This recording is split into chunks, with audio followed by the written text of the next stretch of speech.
storm show. Ay, it's a storm show. So King Ashley Ann, all right? King of marketing, social media, luxury event design, all right? As well as, I'm honestly going to say one of the top online personalities out here killing the game. We welcome you to the show. Thank you for having me. And you Absolutely. whatever you want to, as long as it's nice, I answer. Why do you call yourself King Ashley Ann? Yeah, I get asked this a lot. So, this was like maybe like 5-6 years ago or something like that. I was like, I decided that I needed to be a little bit more forward, and I was like, okay, we're gonna do something with some of my social media pages. I had already been building them for other clients for years, so I was like, all right, like let's do something with this on this side. And the website under Ashley Ann Speaks and stuff, it all still exists. And I was just like, well, I'm doing a lot more than speaking. Like I actually teach, I train, I show people how to put together structure, funnels, marketing, conversion, all of that. So I was like, I don't really think this is a good fit. And I was like, and it's a little bit harder to remember. So I was like, all right, I got to get a new name. So I prayed and I was like, okay, God, I was like, tell me what this name needs to be for my social media page. And I tried a bunch of different stuff. You know, I was like, Queen Ashley Ann. My sister was like, that don't even sound right. I said, it really don't. We went through princess, through goddess, through warrior, through just a money. We went through a bunch of different stuff. And I had to speak at an event in Houston. And I always get things and confirmations. For me, they come in threes. So I had to speak at this event in Houston. And anyway, the first thing I see a billboard, and there's a big crown on this billboard, and it was king of something. I can't remember what it was, but I don't know why. Like it just stuck out to me that I noticed it. So I was like, okay. Then we hit the valet, got out of the car, and me and this guy ran into one another. And anyway, we bumped shoulders. He's like, oh, you know, my bad. Sister, hey, no problem. You know, my bad too. Anyway, his shirt said King of Kings on it with a crown. This is the second one that I'm seeing, right? Okay. So I'm like, okay. Then I'm walking a little bit further, and then I look down on the ground. You know, you drop something, and there's like a little tennis bracelet or something, like a little charm had came off of someone's bracelet, and it was a little crown. The little crown off the ground. So I was like, okay. I was like, I get it. Or whatever. So I told my sister, I said, King Ashley Ann. My sister was like, yes, sis. She was like, that's it. So I was like, well, let me do some research. So I started researching, and I found out there actually have been quite a few kings in history, right? Okay. And even in Africa, they have female kings. So I was like, okay. I was like, cut up. Then I started digging back some more, even like all the way back to the pharaohs. And even when they had female pharaohs, they didn't have a different title. They weren't like pharaohesses or something like that. They were still pharaohs. So that's true. So then I went and I looked up the definition of queen. And by definition, queen is actually a title. A queen is a title or a position that describes the wife of a king, but it is a position that holds no power. Anybody that follows me and has been around me for a long time, y'all know I'm real big into words and what you speak over yourself and over your life. I'm like, I ain't trying to have power everywhere, but I definitely have power in my life and authority over what's happening to me on my day to day and what I can call into existence and what I can create. So I wasn't feeling that. When I went and looked up king by definition, it was like, it just said it is a position of power and it's a title or rulership. It did not say it was male or female. It was actually just a position, right?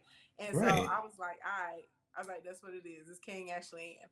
And initially, when I changed my name and started, there were people, you know, that had an issue with it. And I'd get like, God didn't call a woman to be a king, and you ain't no man, and you a woman, and blah, blah, blah, blah, blah. Or people coming, are you a tranny? Shout out to all the transgenders. Hey, y'all. Happy Pride Month. Happy Pride Month. Blah, blah, blah, blah. And and they were trying to offend me. And I was like, hey, I was like, transgender women spend a lot of money to look that good. Thank you very much. You know what I'm saying? Thank you. Okay. So anyways, that was how it came about, and it worked. It stuck. It was it's easy to remember. It catches people's attention. Also, typically people are expecting a man when they see the name, and then, boop, I pop up. So yeah, so it worked for me. You know what? I love that. I love that story. Not only because you had confirmation in threes, like I had always heard my grandmother talk about, like, when you see some in threes, you better pay attention. And then now that I like study numbers, I'm like, oh, that's a real thing. Okay. But I just love how you actually went, you researched, and you found out what the word meant versus what people were trying to tell you, because you're like, okay, I'm gonna take your word over the dictionary. Like, no, I'm gonna believe what the dictionary said. So yeah. I love that. I love that. And story. we live in, the States, so a lot of westernized things they pervert a lot of things, right? Yes. Inside of our society, just in general. I feel strongly that the powers that be, I don't want to get into too much conspiracy and stuff like that. Oh, But you can over here. That's what I'm here for. But overall, they don't really want us, especially as Black people, to know who we really are. Because if we really recognized who we really were, a lot of the ways that we live, a lot of things that we take, a lot of the ways that we move, we wouldn't, right? You got a bunch of people out here essentially right now in identity crisis, and they just don't understand how great they are and what they're called to be, and they don't understand how much power they really have. So when you study different cultures and when they would come and take over another country or another civilization, the first thing they would do is they would try and destroy any type of imagery that look like those people, that put them in a position of power or leadership, because that's where the brainwashing begins, right? Because if you see something that looks like you, right, like when they went to the Sphinx and they came in and they were conquered, what they do? They knocked off the noses, because that's a very distinct feature for that group of people. So They will burn your books. They will try, they'll burn your books so they can change history. They'll try and get rid of any of your elders that have the stories. They try and get rid of your language and force you to speak there, so that you can't remember who you are or be able to communicate, where they can't understand you. And they literally want to take away any imagery of you or your ancestors, of your lineage, that are in positions of power and leadership and authority. So anyway, we ain't gonna get into all that. No, but it's true. It's true. You educate, because it really is. It really was planned out that way. I'll say this, and I even, I've said this on my show a bunch of times. I had never seen a Black exclusive rich neighborhood until I came to Atlanta. I had never seen it. Like, when I was growing up, if you lived in a good neighborhood, that meant you lived in a white neighborhood. Right. And I mean, that's not, the case. We know that, but it's all about what you see. So you're right. You're very right. Throughout history, you would see, especially in the United States, you would see them go and burn down and destroy affluent Black neighborhoods. Pretty much, if they had created their own ecosystem and they owned their own property, had their own banks, had their own hospitals, dental systems, had their own school systems, right? Or they would destroy them, either put parks in them. The one that was here in Little Rock, they actually built the freeway over it, the whole I-30 system. They built it right through the neighborhood. Right. So it's all of these things. And I know a lot of people are becoming more aware about Tulsa, right, and Black Wall Street. But if you go and look up at a map, it happened all over the United States. Even, Central Park in New York, they used to be an affluent Black neighborhood, and the city came in over eminent domain, took it over and built the park over it. Wow. Yeah. Wow. Damn. Wow, that's really unfortunate. Okay. It's deep. It's deep.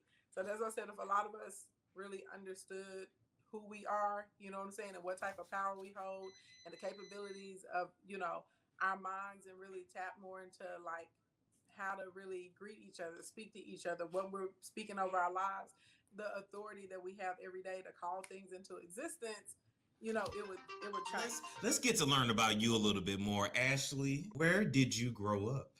So I grew up in a place called Scott, Arkansas. I'm a country girl, grew up on a farm, no street lights, no sidewalks. We had hogs and chickens, and the garden was probably like the size of a football field. So yeah, country. My elementary school, I don't even know if there were like 300 kids in the whole elementary school. So you telling me you were like, as a kid, catching fire, like those like lightning bugs and stuff in the jar? Lightning bugs, dragonflies. I get up in the morning. We have to hoe, till, and plow. I don't eat purple heart peas to this day because I got so tired of shelling peas. You know, you get them big 5-gallon buckets and you get them big old dish pans and you have to sit there and shell them peas and bag them up. Oh my God. And I remember when I was young, I was thinking to myself, I was like, I'm never going to eat another pea when I get older. I'm not doing it. My thumbs just raw from being purple, shucking corn, scaling catfish, like all of that. I'm country, so I'm real handy. When you got in the corporate world and you started working jobs, did you ever feel insecure about your accent? No, I didn't because down here, everybody sounds like me. So it's like Okay. I didn't even really recognize that I had an accent, if that makes sense, until I started traveling more. And then people would point it out to me that I had an accent. And I'm like, oh, I have an accent? You know, and I'm thinking they all have one. But a lot of people, mainly guys, they'd be like, oh, it's cute. You know, they liked it. It works. Your Southern accent works to your favor when you travel. When you travel, the boys like it. So it wasn't ever really an issue for me. And I think people do equate like Southern accents with hospitality, you know. Yes. So a lot of times people are a little bit more at ease around you when you have your accent. And also, it worked as an advantage to me because of my accent, you know, and the hair and the eyelashes and stuff like that. People really thought I was vapid. They didn't think I was smart at all. So people never really saw me as competition. So I could just kind of waltz right in and get whatever I wanted because they never see me coming. I like that. I like that because for some reason people do feel like if you country, it's like you don't know nothing. Right? Yeah, They think we're all stupid. you better catch up because I ain't even gonna lie to you. Like when I was coming up, I didn't.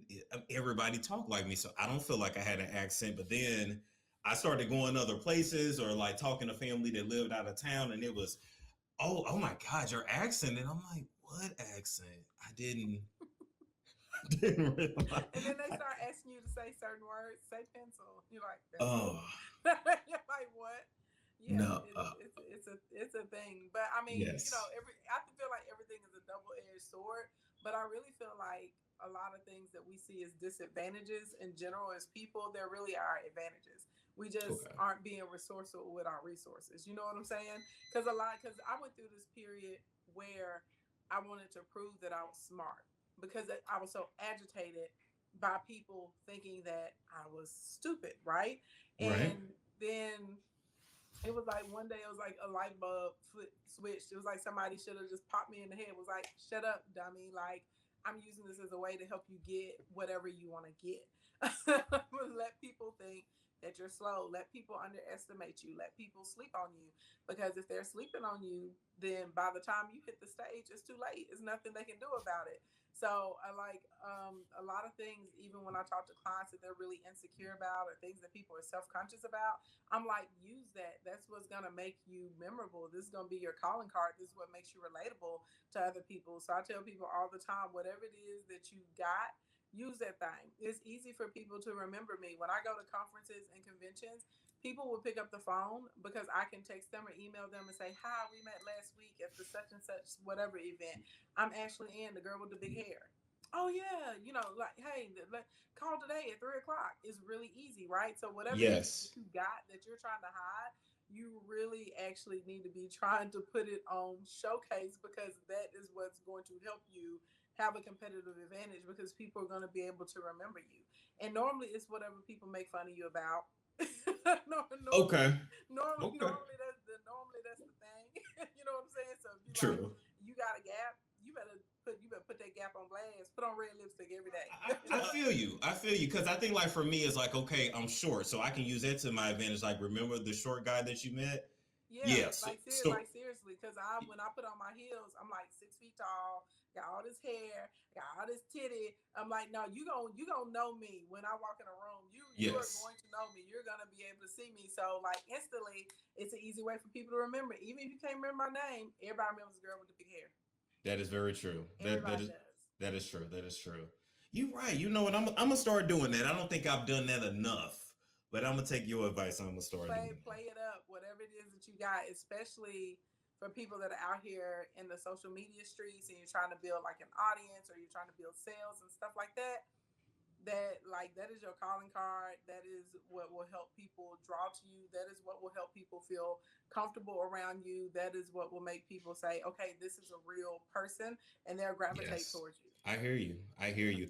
I ain't gonna lie. I think another big thing that I have as an advantage too is that people are always trying to figure out my sexuality. So I think it kind of disarms. No, seriously, I think it disarms people because then they'll just listen and look.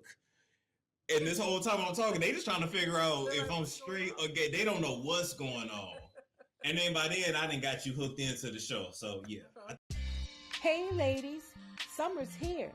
You ready to step out in style? Well, head over to nightanddaynetmarket.com. They got an array of t-shirts, bags, earrings, sneakers, and much, much more. Oh, don't forget to sign up to their email list on their website to get those discounts. So y'all better head over there and get yourself some at nightanddaynetmarket.com. The link is in the description box below. It don't matter. Like I got your interest. Okay, I got your attention. Yes. Now I got you interested. So, you might as well stay with me. I feel you. That's how you're supposed to do it. Okay. Okay. That is hilarious. So I love it. That's what I'm with. Turn everything to an advantage. If the people got to wonder, I don't care. If they come back 3 or 4 times because they're trying to figure it out, at the 3rd time, they hooked. They hooked. They hooked. Nice So when you were actually growing up, did you have other entrepreneurs in your family? Like, did you have anybody that you could look to say, you know what, I want to be like that one day when I grow up? Yeah. So honestly, when I think about it, my grandma wasn't like a proclaimed entrepreneur, but she definitely was out here hustling and making it happen. Like even down to making muscadine wine. You know what I'm saying? Like, wait a minute, what's that? Wait a minute, what's that? Muscadines, they're a type of grape that grow, and she would take the grapes and she would actually make wine. And people would come and they would buy the muscadine wine.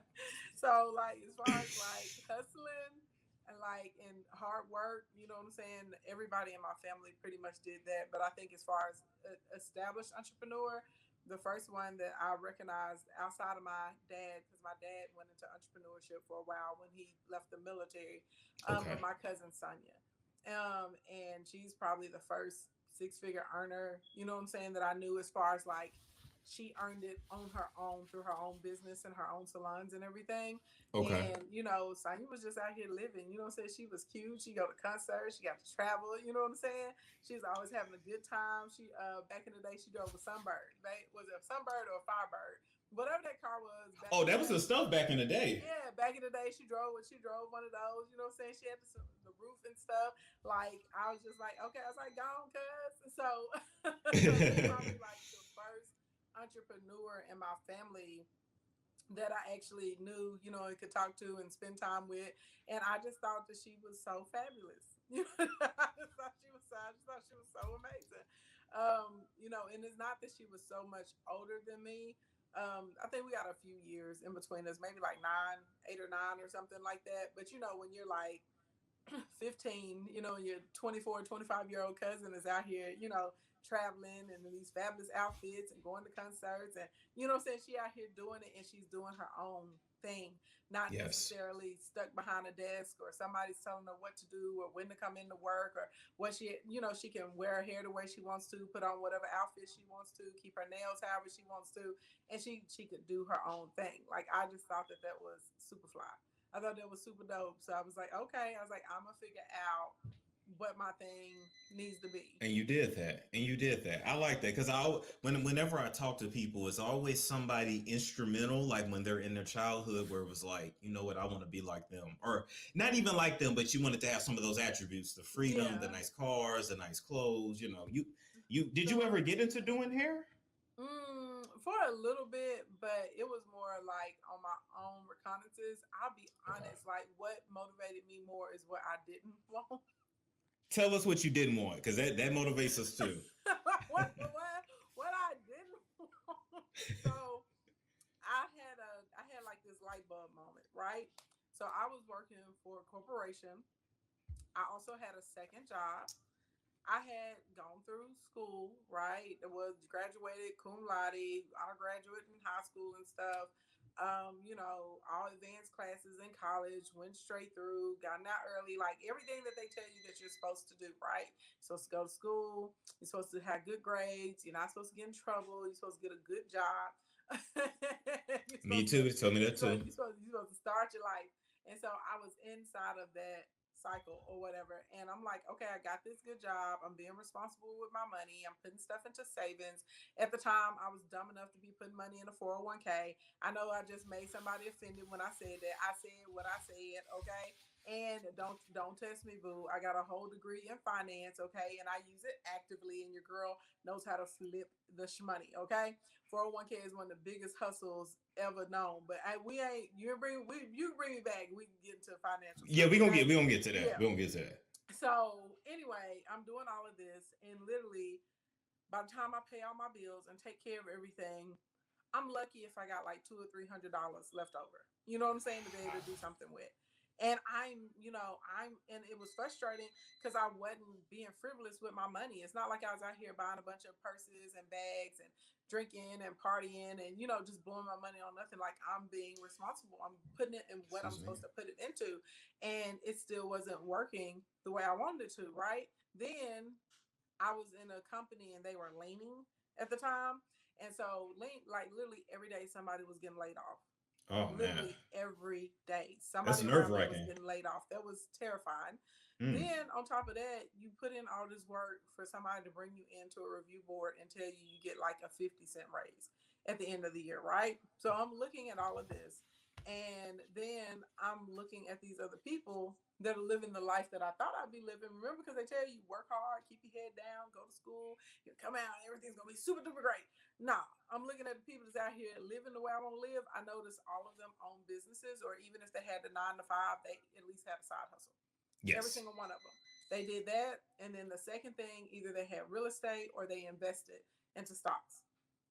Like that cross the board. Every person that I looked at that was living the type of life I wanted to live, that was what they had in common. Either full-time entrepreneurs or they had some type of side hustle, and they all had investments or the real estate. So I started looking around at everybody around me. And they're good people, you know what I'm saying? And I know that they love me, but wasn't nobody living the way I wanted to live. You know? Facts. Facts. Living the way I want to. The way I live now is how I want to live. Like, this is what I always dreamed of. I live in a beautiful home. I have amazing cars. I get to travel all over the place. Nobody can tell me when to clock in, when to clock out, how much sick leave, how much vacation I get. Ain't nobody got me busting my behind for 50, 60 hours a week to be able to tell me I get a 50-cent raise at the end of the year. Like, nobody can tell me clearly I'm into the nails, okay? Ain't nobody out here telling me my nail game is unprofessional. You can't have these crystals, your hair too big. None of that. I don't have to be in any of those restrictions. And I have the freedom and the flexibility to be able to help other people be able to actually gain financial stability.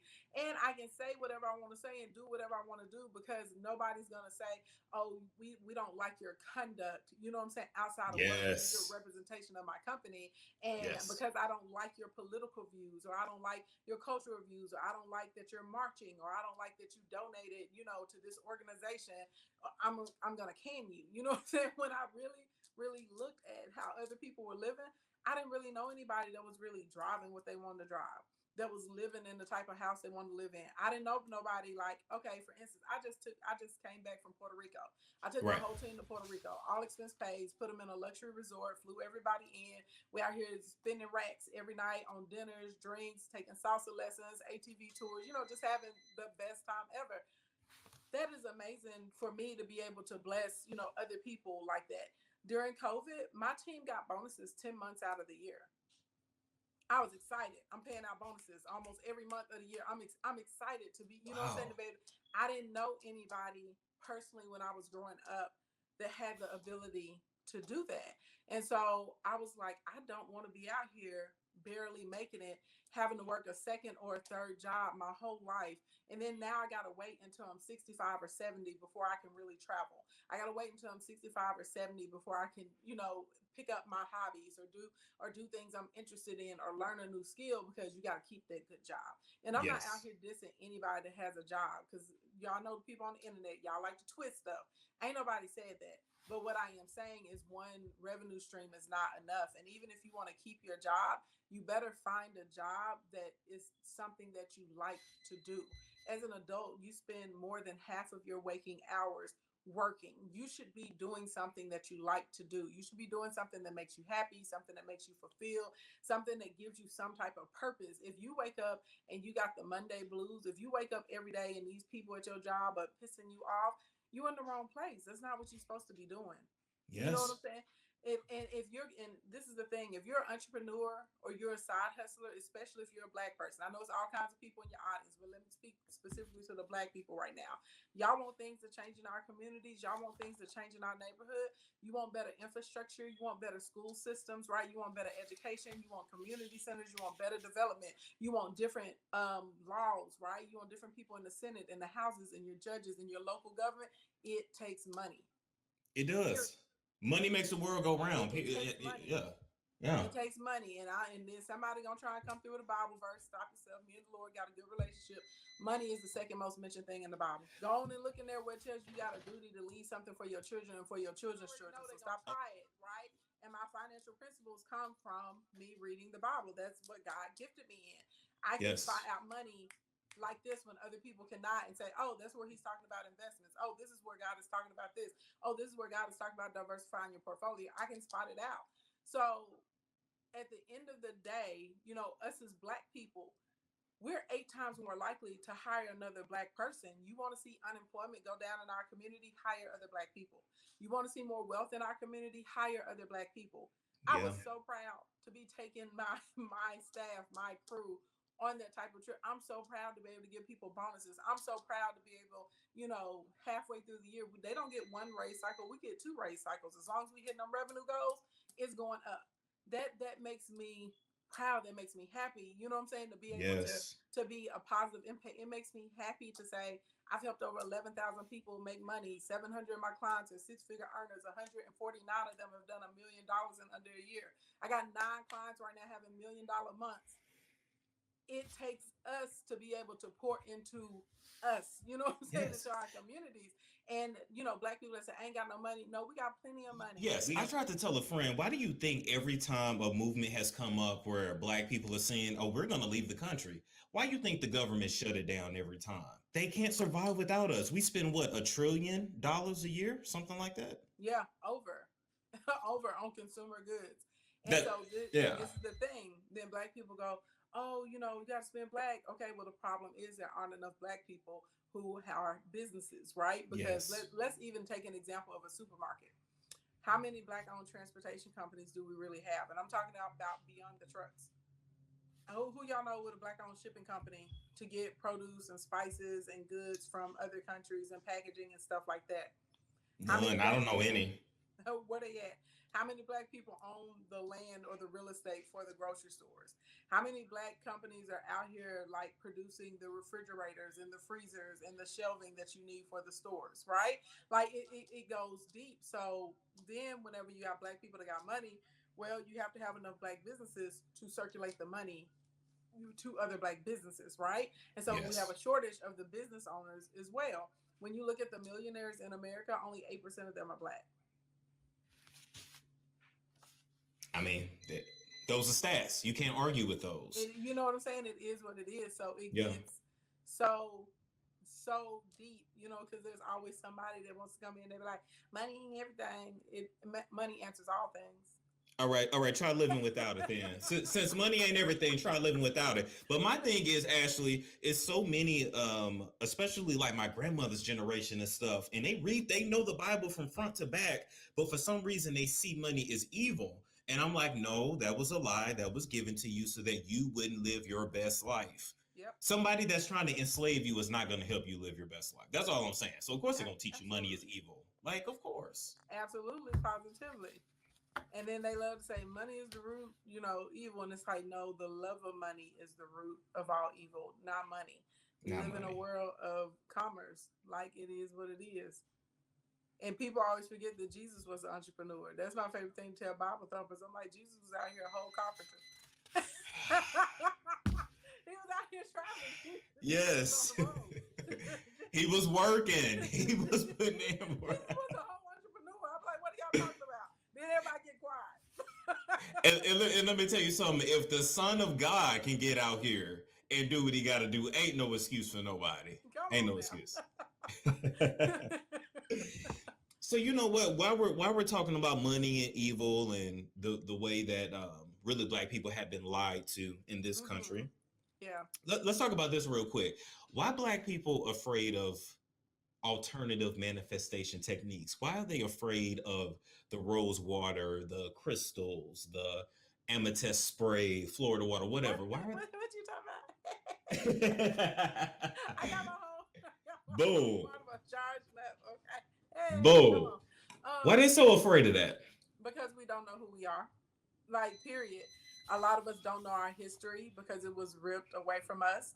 A lot of us don't know our heritage because they split our families up, intentionally, and sent you from here and there and took fathers and mothers and babies, you know what I'm saying? Like, purposely.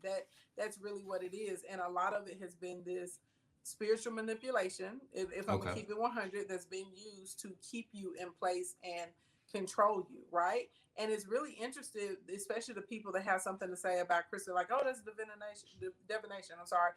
But you go through the Bible, and even in the Bible, there are times where God instructed people to put different crystals inside of the temples and in their breastplates, and to use the energy, right, that's coming from these certain stones and these specific things. I feel like if you're out here worshiping the stone, and you're out here, big brother quartz almighty, I can't move without you, that's a different thing. But if you're using that crystal, that's a tool that God gave to you to be able to manipulate energy towards your favor, right? That's something that God gave to you that can help you heal yourself or transmute certain energies, right? So if you look at it as this is a tool, if God created the earth, right, and he created everything on the earth, then we can use what's here. What's the difference in between me, eating an orange because it has vitamin C to try and fight a cold, and then me charging up my water or my tea on top of some amethyst? Nothing. Right? Well, not amethyst. This is the quartz, rose quartz. Sorry, I said amethyst. This is rose quartz, right? But what's the difference, right? Didn't God create this? He did. I'm pretty sure he did, right?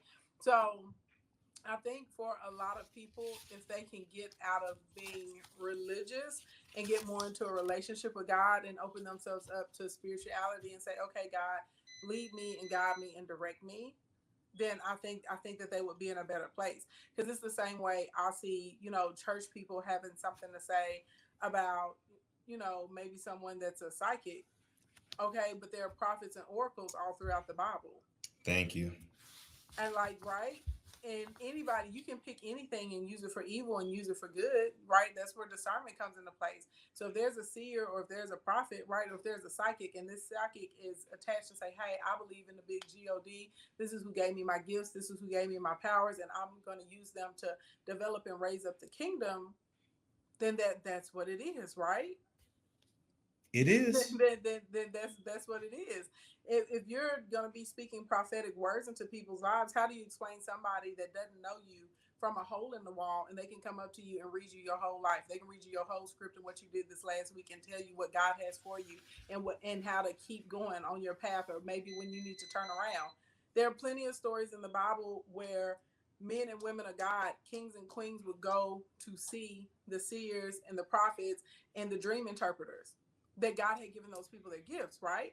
But what it really is, if you dig back in history, there was someone in the church who decided to demonize people with those gifts, because the people that were really born with the gift of prophecy, or people that were really born as seers and they had that gift, they could call out the men in the pulpit that weren't living the way that they were living. They could call out the men in the pulpit who were out here to deceive God's flock, right? They could call them out and say, no, this is what you've been doing because the Spirit has revealed this to me and it was the truth. And because they were able to call them out when they were out here trying to scheme and hustle, when they were out here living a double life, when they were out here dipping and doing it, you know what I'm saying?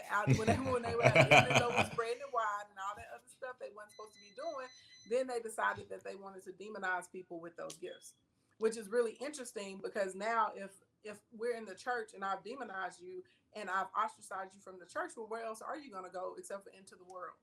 Everybody you have no choice. Everybody wants to be accepted, but you push them out. You kick them out, right? So it's really interesting, right? And that's what I say I think it's more important to be spiritual versus religious, because if you're spiritual, you're actually going to have a relationship with God, right? And you're going to be able to talk to him, and you're going to be able to hear him, and you're going to be able to understand what's for you and what's not for you, and you're going to be open to what's for you and what's not for you, and you're going to be able to see through a lot of the BS and the spiritual manipulation. And I grew up in church. I don't want nobody saying no, I love the Lord. Every time I start in my broadcast, I always give honor to God for him and the gifts and what he's allowed to transpire in my life.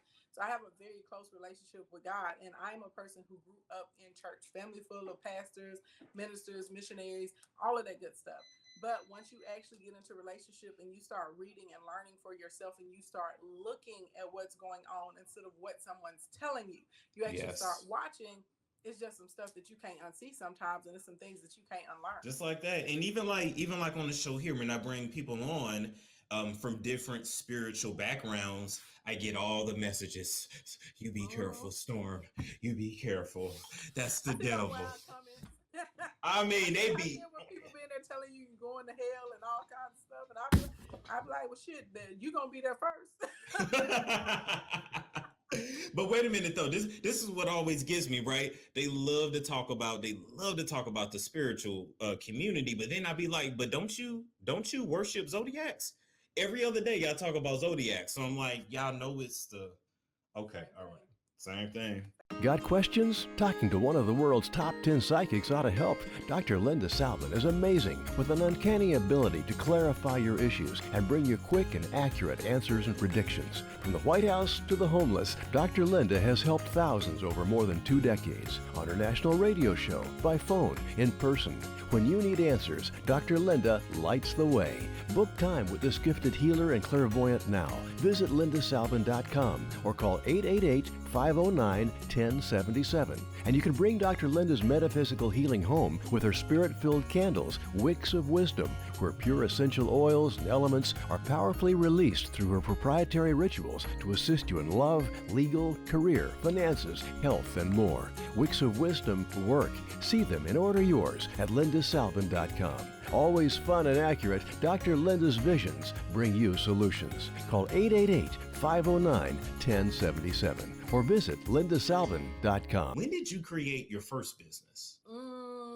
If I think back about it, I feel like I created my first business when I was a kid. Believe it or not, I didn't know it was a business, but it definitely was a business. You know, you go to school, and I was good at trading, so I could like trade up stuff. Like I could trade my pickles for some Cheetos, and then I could trade the Cheetos for like maybe a moon pie. And I don't even like moon pies, but I knew the girl that had the oatmeal pie liked moon pies, and I'm gonna trade her with a moon pie to get the oatmeal pie.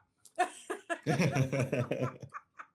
I can get to it. A whole ecosystem, but okay. Then by the time I got to high school, I was in the African American Studies Club, and we would have fundraisers, and I would be really good at coming up with stuff. So we would sell like little teddy bears and carnations for Valentine's Day and stuff like that to raise money. And I would be over like all those little projects, right? Also, when I was in high school, I sold Avon. My mama let me do it. She let me sell Avon. Wow. So I would sell like lip glosses to all the other dance team and cheerleader girls, and even some of the teachers would support me and buy like the skincare. And so I know, right? My mama let me sell Avon. I want to sell Avon. She let me sell Avon. Wow. Okay. Is that crazy? Like when I think about it, I'm like, Now she like, you go make your own money, so you ain't asking me for that. You go right ahead. That's what that was. You want to sell Avon? Okay, I'm gonna let you sell this Avon. So I did that. Then when I was in college, back in the day, they used to charge you $10 a track when people wanted the track sold in, right? And Okay. I would just sew your whole head for $35. I don't care if you wanted 20 tracks in there, 10 tracks in there. So I was racking it up, and I would write people's papers. And I would charge you like $10 if you wanted a C, $15 if you wanted a B, $30 if you wanted an A. Yo, you are a natural born hustler. Like, okay, you gonna pay me for the amount of effort I put into this. You want to pass or you want a good grade? Which one you want? Which one you want?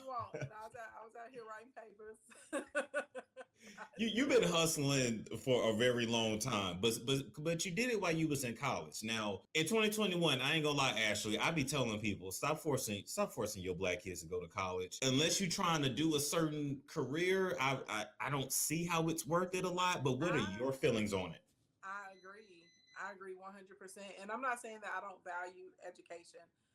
Clearly I do. I have a master's degree. I have a BA in finance. I have a master's in business and entrepreneurship.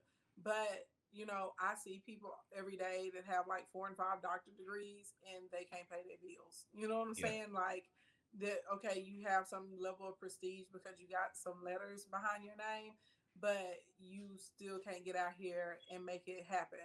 I see people with doctorate degrees and they've been inside of career fields for 20 years, you know, only to max out at $100,000. And you got a little girl like me over here making $150,000, $175,000 in a day, right?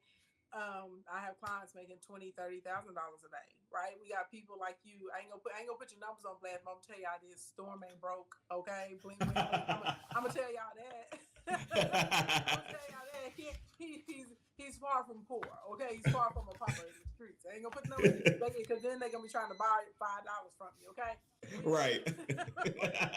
But so, you know, and I see kids that are like college dropouts and they're out here running these multi-million-dollar companies and billion-dollar companies.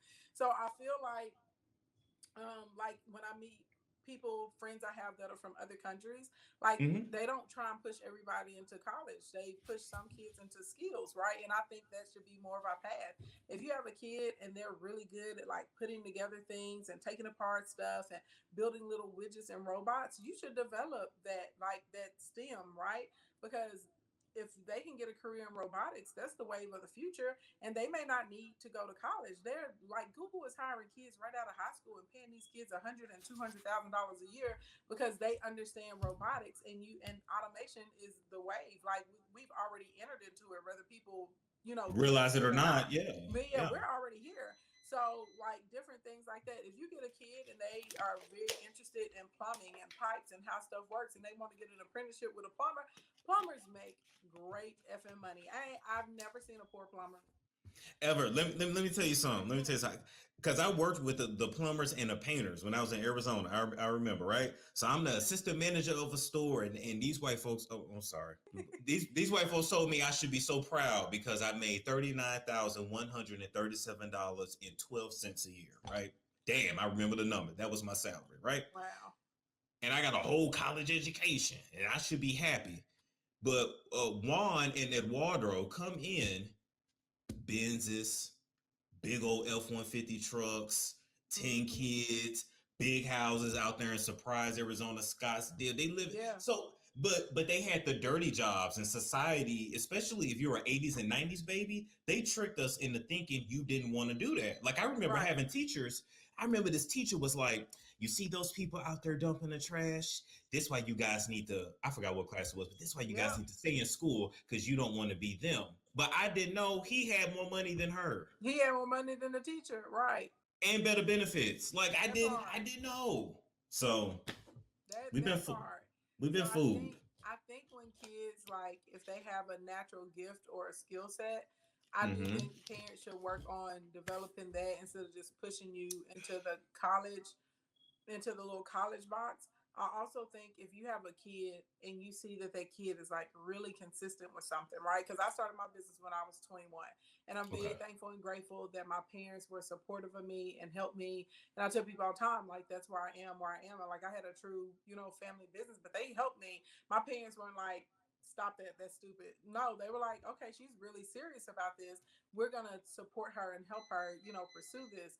And I have clients that are literally like 14, 15 years old, and these kids are already making $400,000 or $500,000 a year because they've tapped into the power of social media, and whatever their little stores are, or lemonade or cookies or whatever it is that they're selling it, at mass amounts. So I think if you have a child and they're really interested in something and they've been consistent in it, I think that it should. I think more Black parents should travel, like encourage their kids to travel abroad too. Travel makes you really creative. It gives you a lot of culture.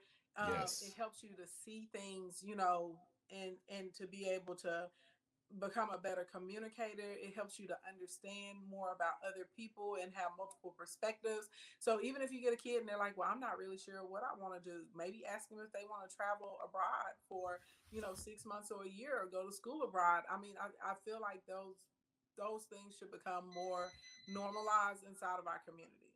But but a lot of it too, actually, is fear, because you can't. I remember I was told when I was a teenager. I'm sorry. Well, if you single, you shouldn't travel by yourself. You're Mm-hmm. Black. It's going to be dangerous if you go to certain areas, and it's just like all of this fear, that Yeah. people put off onto you can really like stunt you in life. Because Heck I'm yeah. trying. I'm trying to think, what kind of talents did I have as a damn kid? I'm trying to think. I know I can memorize, because my mama used to make me find words in a damn dictionary and write them out.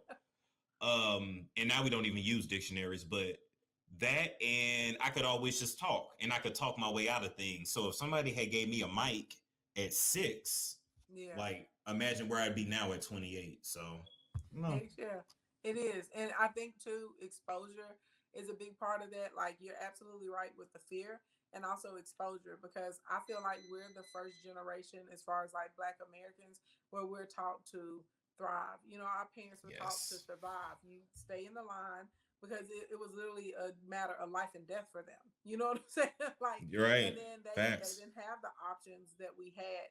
So if you're not getting that exposure to other careers or other professions or other ways that you can get out here and create income, right, for yourself, the path that they see is either athletics or college for your kids. And that's what you start pushing all of the kids into, because they think about it, they didn't know anybody that was out here creating websites and graphics or building code or the internet. No, no. They didn't know, what I'm saying, that you could make money as a consultant for pretty much whatever you wanted to do. They didn't know, right, that you could make a ton of money as a commentator, unless the only time you ever really saw Black people in the spots of commentary was if it was in sports, right? So Yes. that wasn't like a viable profession. And most of the time, the Black commentators that you saw, if it was in the sports world, they were retired, right, athletes from whatever sport that was. So, but you see a doctor and you see a lawyer, right, and they have good money. You Every blue moon may see a Black person that was in the banking industry, that had some level of income. But other than that, right, you go to school, go to college, and you get you a good job, or you become a professional athlete.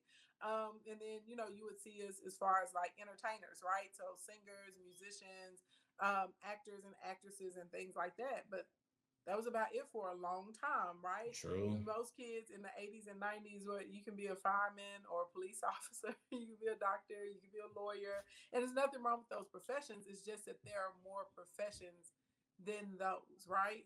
Yes. Yeah, absolutely. Even shoot, I'm trying to think. Even with me, what my uncle tell me? Oh, you just need to become a dentist. You'll be home by 6:30 every night.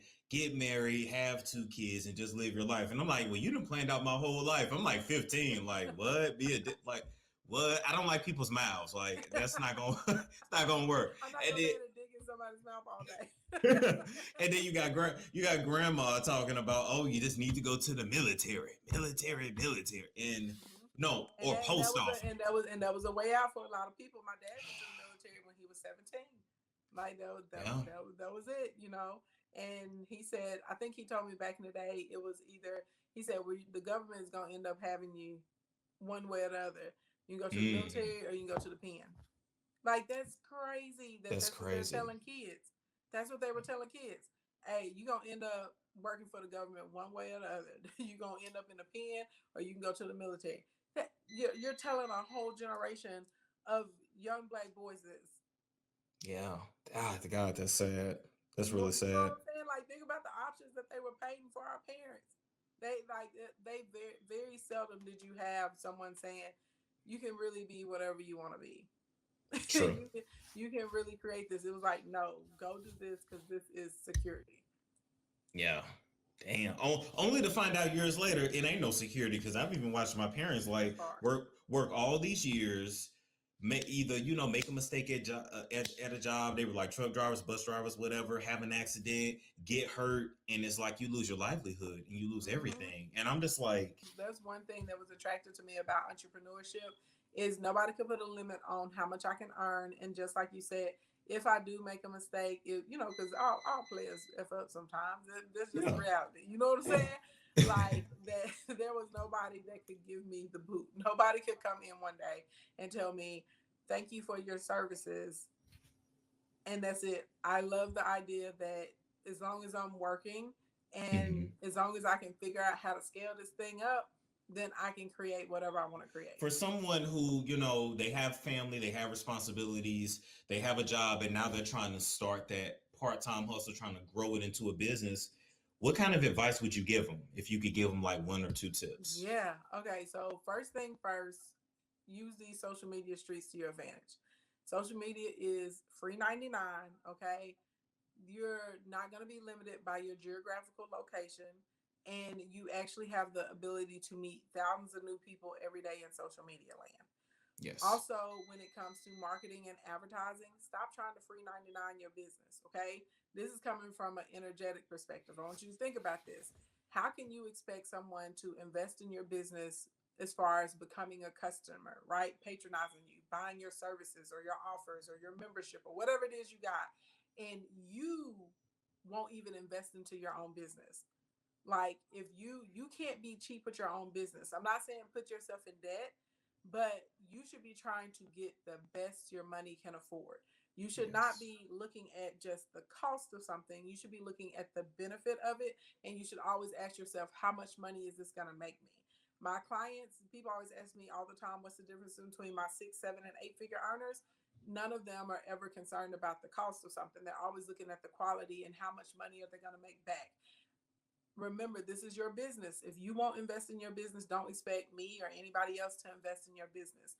So try and find you some type of mentorship group. It doesn't have to be a lot. They have mentorship groups out there that are only $20 and $30 a month, right? So that way you can be around other entrepreneurs, other hustlers, other people to push you, support you. And accountability is awesome, because if you see your other peers doing amazing stuff, you're going to want to do amazing stuff, because nobody wants to be the person that didn't get anything done. So get a mentorship group or like some type of mastermind group if you can get into one of those. Also, you need to set aside some money for marketing and advertising. And I know I've seen some of y'all, and I've had conversations, and, maybe somebody's charging like $200 for an ad spot. Y'all, that's not expensive. Okay. Go to a radio station and try and run an ad. Go get a billboard, see how much it costs. Go and try and take out an ad in a magazine. And I'm not even talking about a high profile magazine. I'm talking about some local magazine that only comes out once a quarter. Okay, that ain't nobody really reading. They gonna charge you at least a few $1,000s for that. The beautiful thing about social media, y'all, you can work with micro influencers. You can work with traditional influencers. You can work with peers, right? You can work with podcasters, and they will charge you really reasonable rates to get the word out about your stuff. Okay. Yes. But do not run an ad until you're selling organically. Okay. So I always tell my clients, if you can get 5 to 10 consistent sales in a week, at that point, it's okay for you to run an ad. If you are running ads and you're not selling anything consistently, you're going to run ads and you're not going to get a return. And then you're going to be out here like these people talking about, I tried ads, it was a waste of money, it didn't work. You ran them too early. You got to make sure you have something that people want, and you know who wants your product, which would lead me to my next tip. Stop trying to sell to everybody. Everybody ain't your customer. Everybody don't want your stuff. Everybody can't afford it. Everybody don't see a value in it. You know everyone you are selling to, no one. Okay. And that is facts. Everybody ain't your customer. Okay. you need to look for something that's called a niche. Okay. Most of you guys are going to have 1 to 3 niches. These are specific groups of people. Sometimes they're underserved groups, and you are going to sell directly to them and only to them. Okay. The best example I can give you of this is Donald Trump. All right. When Donald Trump was the president of the United States, he did not care what the rest of us thought about him. He wasn't talking to us. He talked to his target audience. He talked to Oh, he got them fired up. Them people, whatever he was selling, they were buying. Okay, whenever he said come, they pulled up. Why? Because he wasn't out here trying to make everybody happy. He wasn't. He was selling to his specific group. Okay, and that's what y'all need to get. Like when it comes to your products or your podcast or your offer or whatever, stop trying to talk to everybody. You just need to talk to your specific group of people. That's who wants your stuff. Okay. Next tip, you need to get a short code or a phone number where you can build up a mobile marketing list. None of us own these social media platforms. Yes, they're free99.com. Okay. However, you don't own 99 and at any given time, they can shut your account down. So your goal is to build a list with as many of your followers, phone numbers, and emails on it as possible so you can always stay in contact with them. A lot of us that make money on social media, yeah, we make money from like ads and stuff like that, but the majority of us actually make our money through our list. And so if you have a special, if you have a deal, if you're having an event, if you have a live show, whatever you want to do, exclusive content, you can email it or text it to them. You can use easy texting or text 180 for your short codes. They're pretty user friendly. If you do anything with like financial services or credit, you need to go to text 180. Easy texting is going to be like, nah, we don't want to touch that. But go to text 180. They will allow you to set up a short code. nice. Also, there's a platform called Community. They start at like $49 a month, and that's up to like 2,000 people on that list. And you can do unlimited text. You can do individual conversations, mass text, all of that, and put people on there. Your mobile marketing is like super important. And if somebody is telling you this is how you make money online and they're not telling you the list build, they're full of trash. Okay. They're full of CRAP. Okay. So you need your list. And then the last thing I would tell you is when it comes to your content, 80% of your content needs to correlate with whatever your core offer is. So follow the 80-20 rules, and it needs to be valuable content. Okay. So that's going to be terms, definitions. If you have a physical product, you talking about the materials or the ingredients inside of your products and the benefits of them and why you chose them. Anytime you can tell people how to do something, how to maintain it, how to take care of it, how to get to the next step, common mistakes, why something like is working or why you should be using it or the benefits of it, any type of case study, any type of statistic. That's valuable content. And answering frequently asked questions. That's valuable content. That makes you a resource, and that's how you put yourself in a position where people will actually come to you and ask to buy your stuff instead of you having to go out and hunt for customers. So 80% of your content needs to be value-based content that correlates with whatever your offer is, and then the other 20% can be more of just kind of like your life or things that interest you and personality-based content. So that would be my quick tips. I like that. I love those. I love those. No. That was beautiful. That was beautiful. They can rewind that and take notes if they smart, because even though that sounds simple, it's the simple things that people really like will overlook, and they make it too complicated, and then it's just too much. Okay. So now that we didn't get y'all some free game, Ashley, let them know if they want to learn more from you about how to increase their business sales. Where can they find you? We're gonna do a quick little plug. Yeah, hit me up on the gram. That's my favorite. I'm on Facebook and the gram, but I love the gram. I'm not gonna lie. Okay, I'm at KingAshleyAnn over there, and if you're in the U.S. or Canada, you can text me. Text me the word commas with the letter K, KOMMAS, and you're gonna text me to 501-285-8966.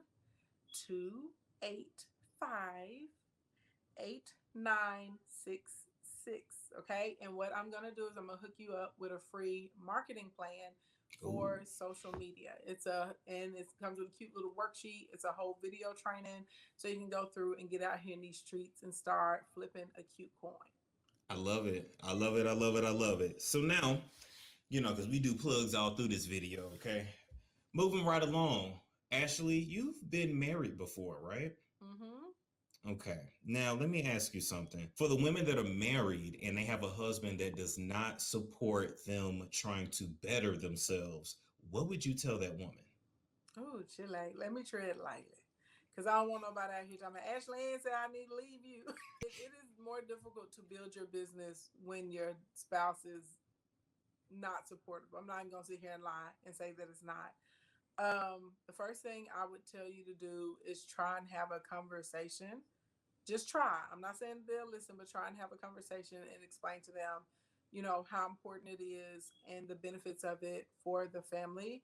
And if you can work out or share like your business plan with them, especially if you're in a position where maybe y'all agreed that you would be the house manager or the homemaker, because you switching up the role on them, and that ain't fair Right. to just come in and switch up the role on somebody. If y'all agreed to one thing and then you just woke up one day, you're like, hey, if what we agreed to, I'm gonna just do what I want to. That's not Right. cool. So you're gonna have to talk to them and say, this is how I'm gonna be able to build this and still manage the house, or what things need to change, and are you down with our plan changing?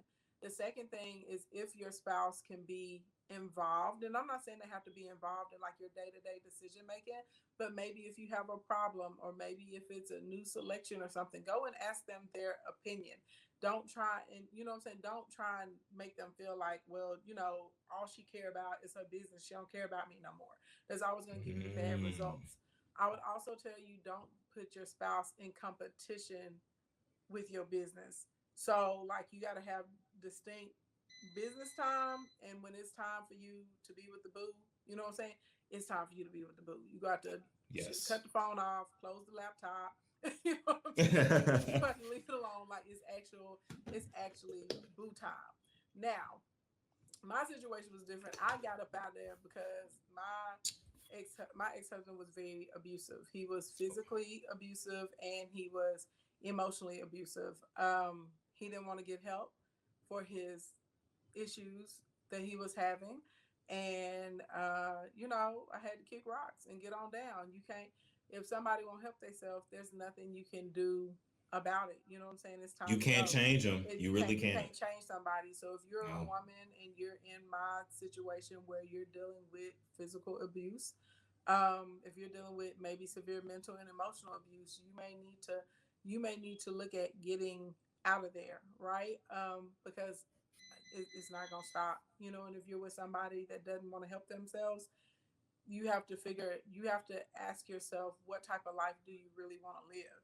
And Yes. if you feel like you want to put up with it, I'm not judging you. You know what I'm saying? That's your life. Put up with it.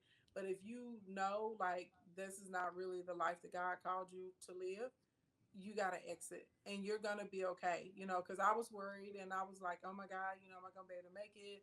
Am I going to be okay? I had already plotted if I need to get another job, but God was like, nah, girl, I got you. Yeah. And, I remember the first month that I had where I made more than he and I used to make combined in a year. And I made that in a month. And I was like, okay, I made It's gonna be I made okay. Yeah. it's gonna be okay. I made the right Yes. decision. I'm on the right path. So but if you're a lady on the other side and you have a spouse, and your spouse is not abusive towards you, your spouse is just maybe struggling to get on board, try those things. And a lot of times the spouse will come around, especially when they see that you're serious about it and you're going to be consistent and you start having success.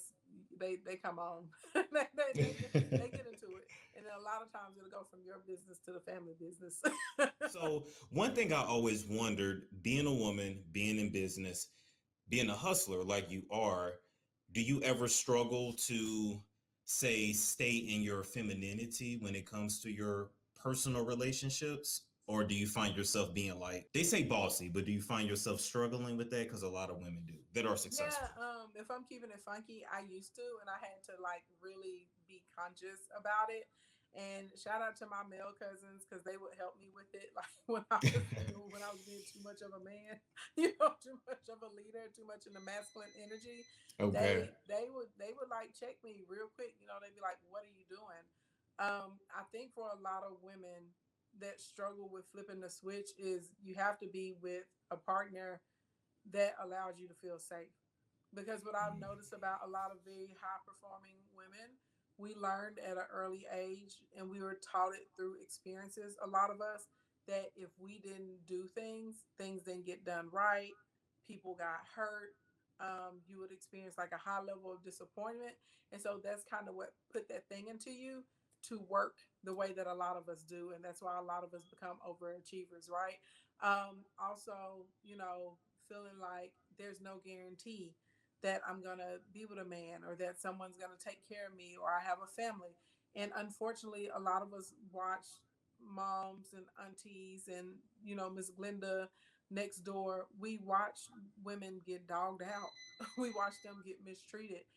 We watch people stay in situations because financially, you know, they didn't have the option to be able to leave. And I think for a lot of younger girls, we were like, oh no, I don't ever want that to be me. And so we immediately went into, I got to get out here and get it. I got to be able to take care of myself. I got to, you know what I'm saying? I got to be able to Yeah. provide for myself because I don't ever want to be in that situation, where a man can dominate me in that way. Not realizing that as a woman, we have the ultimate power and the ultimate choice. And the reason I'm saying this, because as a woman, you have the ability to pick your partner, right? And you got to keep it 100, because I know sometimes women struggle with accountability. But sis, listen to me, okay? Listen to me, good sisters. If you got a trash baby daddy, that's your fault. Uh-oh. Uh-oh. Nah, because they gonna start typing and saying he changed. He wasn't like this when I got with him. I already know. Sometimes they weren't like that. If you with a dude and he habitually cheats on you and you keep staying with him, it's your fault because you taught him it was cool to cheat on you. If you it is very true that we teach people how to treat us, and these people had precursors. There's a few exceptions to the rule where maybe you get with somebody and they crack up and lose their mind and they won't go get medication and they turn to a different person. That's an exception, right? But even then, you still have the choice to stay there with that person or to leave and try and help them from afar while you live your life. Everything is a choice. And so you have the choice to pick the right partner for you, and you have the choice to pick someone that makes you feel safe enough that you can rest in your feminine. You have the choice to pick, if we're talking about a traditional heterosexual relationship, right? You have the choice to be with a man who exudes masculinity. You can tell if that man is a good provider or not. You can tell if that man is a good leader or not. You can tell if this man is a good support system or not. If you out here fussing at him and trying to teach him things and he a grown man, sis, that ain't the one.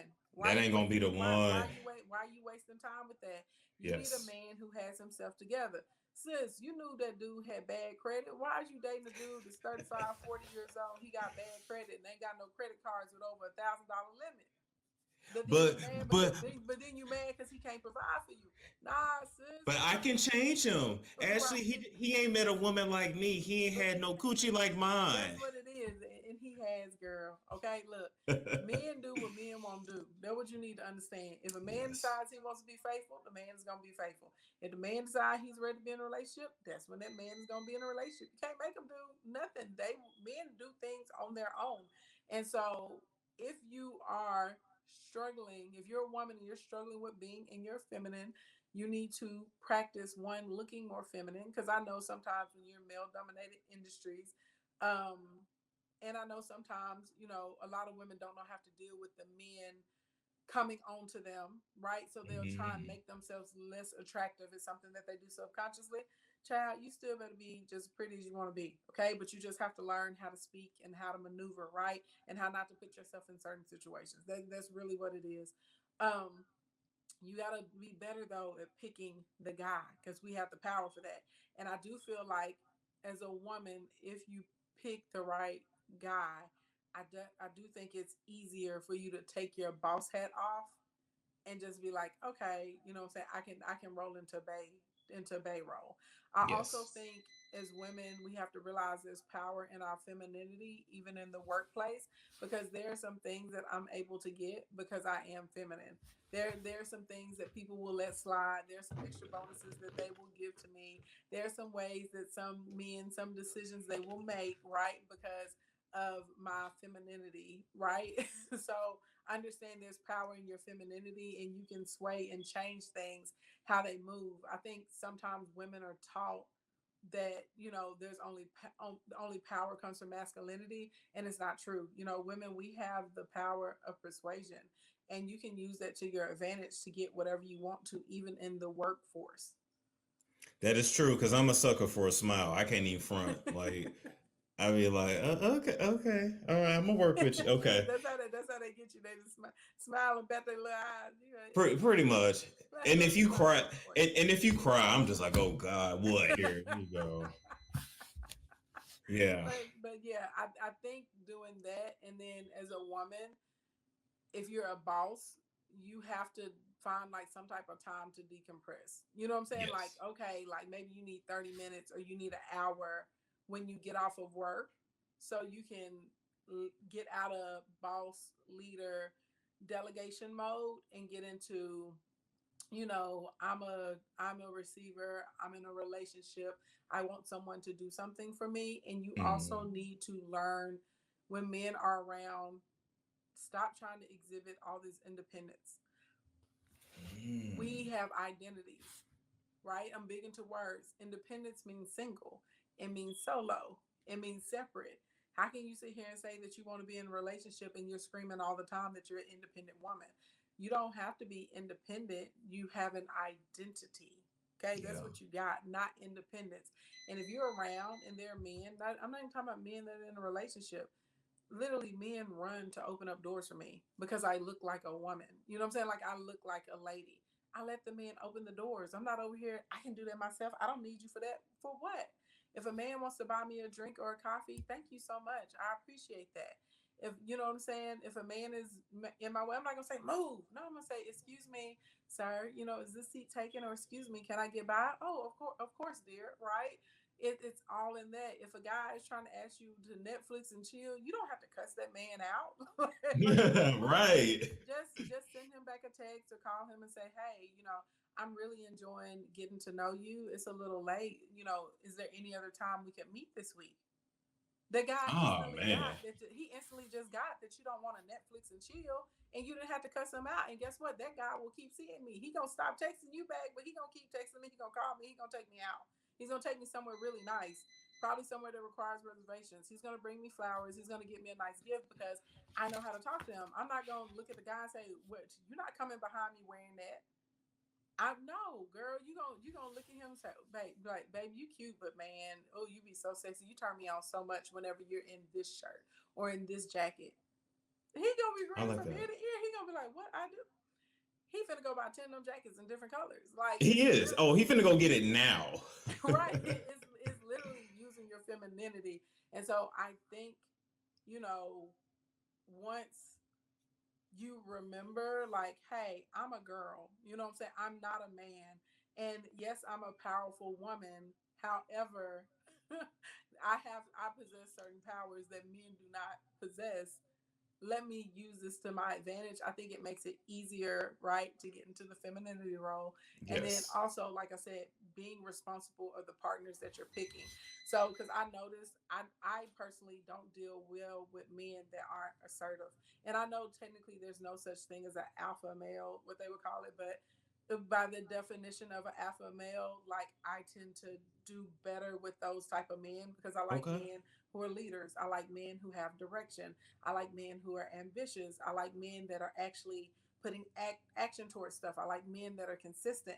I like those traits and those types of men. And so because I see what they're doing, I see how they're acting, I see how they showed up in my life, it makes it really easy for me to, kind of like, whoo, relax, and I can be more feminine. When I've dated guys that don't really have a clear directive or direction and they're not really too assertive, I normally don't do well with those types of men.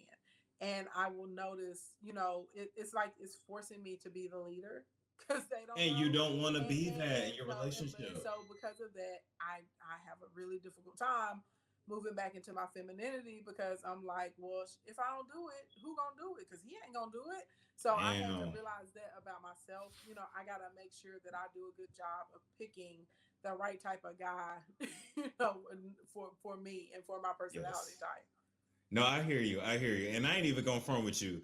It's only one time I need a woman to be assertive. I was going to say conservative, but I prefer conservative. But only one time I need her to be assertive. One time.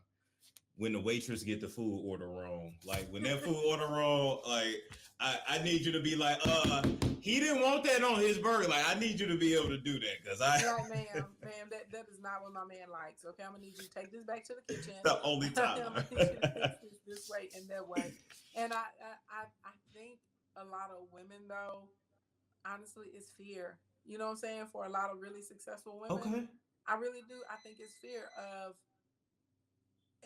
can this person really take care of things, or is this going to be another person in my life that lets me down? Because I hear a lot of girls saying like really crazy things. You know, they love to say Nas. You know, ninjas ain't ish. They love screaming that. But I'm like, you're speaking that all over your life. And I, on the other hand, I'm like, I'm surrounded by really good men all the time. I've had very positive experiences dating, like guys that, you know, are honest and keep their word and take me on new experiences and, you know, are financially stable and call and text and make time to see me and all those sorts of types of things. But I think it also is because I'm not out here saying dudes ain't crap. You know what I'm saying? Instead of looking at and saying, well, where am I going to meet these men? Because if you're meeting men, if you keep meeting guys that ain't crap in the same place, change the go somewhere else. Simple. Like, go somewhere else. What are you wearing when you attract these different types of men? You know what I'm saying? Girls, you gotta start paying attention to that. And it's always gonna be something as a woman. I can't believe she said as a woman I can wear whatever I want to wear. Depending on what you have on, you're putting out different signals. Everybody knows that communication is nonverbal as well, right? So you're presenting yourself in a certain way, that man, you know what I'm saying? Like, men are visual. He's not looking at you going, oh my gosh, she looks like she has an amazing spirit. No. That's not what that man is thinking when he sees you. He looking at you. He looking at the booty. He looking at you. Okay. Yes. So literally, like, how are you presenting yourself? Yeah. What is your conversation like? When, you know, and men are going to try it, you know what I'm saying? If that conversation starts to go into sexual territory like too soon, did you divert it and bring it back, or did you just giggle and go along with it? You know what I'm saying? Like, it's little things that us as women that we're doing that let you guys know how to treat us. And and that's the part where I say, women, we got to take accountability for like who we're picking, because this is the truth. If all women said, I'm not going to sleep with guys that wear yellow shirts, men that are interested in women would not wear yellow shirts. Ever. They would start, if all the women as a collective said, no, we're not sleeping with anybody that wears a yellow shirt, guys will start wearing yellow shirts. Yellow shirt sales would plummet because all the women said, we're not sleeping with them. It's the same thing. If women didn't sleep with guys that didn't take care of their kids, or men that didn't have jobs, you wouldn't have so many deadbeat dads out here. But why can they do it? Because it's always some woman somewhere that'll still sleep with him and possibly give him another baby that he can get out here and abandon. You know but they always say he gonna treat mine different. No, he not, sis. And he not. Like, you're exceptional, but you're not an exception. And and I'm thankful. I learned that when I was 13 years old. I thank the Lord that he taught me that. Like, as my mama would say, a potato is a potato and a tomato is a tomato. So people are going to be who they're going to be. And so literally, you're an exceptional woman. You're an exceptional human being, but you're not the exception. How he treated them other 10 until this man decides he wants to reform on his own, that's just what it's going to be. And if he already has children that he doesn't see, he doesn't spend time with them, he, you know, doesn't even financially, you know, pour into their lives, he's doing the bare minimum, he doesn't know what's going on, chances are same thing's gonna happen with your child. Yeah. And just be ready for it. Just be ready for it. That part. Yeah. I like that you said that, and I like that advice that you gave for sure. Wow, you could even go into like the dating space, you know, if you want to, and start giving these women advice. But you know, overall, as I've listened to you speak, we've spoken on the phone, you seem like a pleasant person. And I just feel like in life, if you're pleasant as a woman, it'll make a man want to give you anything. Yeah. And Because you're, oh gosh, you said I'm about to say something. Please, whoever's hearing this, please don't take this the wrong way, because I'm not meaning this in an offensive way. It's gonna sound offensive, but I promise I'm not trying to be offensive. Some of us as women don't realize how aggressive we are when we speak.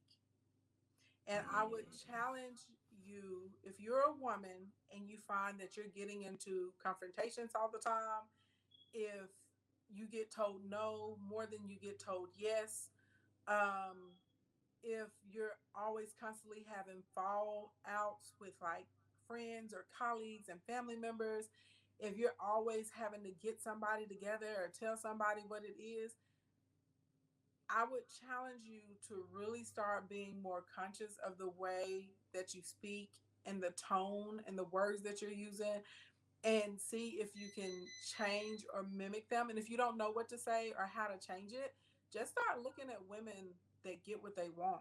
You know what I'm saying? Honestly, just start looking at them and mimicking them, because again, it's not what you say, it's how you say it. And I noticed the communication. I don't know what this thing is right now. It's like a trend to have a nasty attitude, and it's really not cute, and it don't really get you far.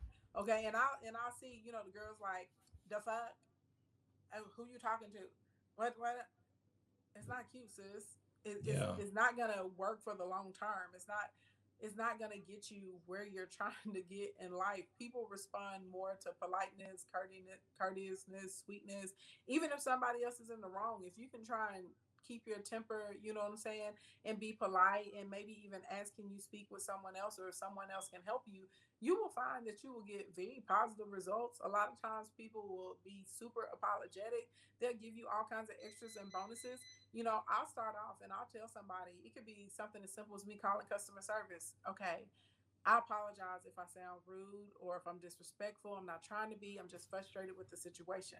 And I understand that this isn't your fault. This happened before I spoke to you. Let me tell you what's Yes. going on.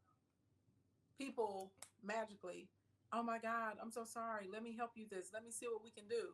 And we get all Yes. kinds of corrections. It's literally, I think, and I understand that some of us come from very rough environments. You know what I mean? Like, there's some environments you come from, you can't smile, because smiling will get you robbed. You know what I'm Yeah, no, saying? you have to be tough. Like, you Yeah, have yeah, to. you Yeah. can't yes sir and no sir. You can't look some men in the eyes, because that's gonna get you hard. You know what I'm saying? So I get it. Sometimes you come out of environments, it's literally unsafe for you to be in a sweeter tone or be more in your feminine, but you're not in that environment anymore, and so you've got to change.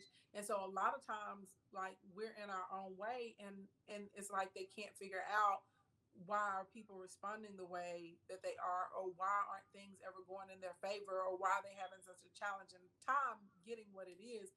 And it's literally, like you said, you're unpleasant to speak to, you're unpleasant to be around. Nobody wants to be around somebody that's always ticky ticky boom or going off on them all the time. That is very true. That is very, very true. Bottom line. Bottom line. Yeah. Um, I did want to ask you this as well, right? Because people come from different environments, and the more that technology become, well, hell, technology is a part of our lives. Everybody nowadays, like, everybody say they're an introvert, but your network is your net worth. So, what Right. advice would you give to introverts that want to start a business? They want to grow their careers, but they don't want to talk to nobody. What would you say? Valuable content is your friend Okay. because that gets people to come to you. Okay. Really try and consider maybe like some type of digital product, so that way you don't have to deal with a lot of people, because digital products are dope, because people can purchase your ebook, they can purchase your courses, they can purchase your broadcast bundles, they can purchase licenses to your softwares, and they don't have to deal with you. Right. You can sell them the stuff and not have to deal with people. Consider maybe learning how to trade stocks or crypto. That's a skill that you can develop, and you don't have to talk to anyone, and you can make buku's money, like just Yeah. buku's money.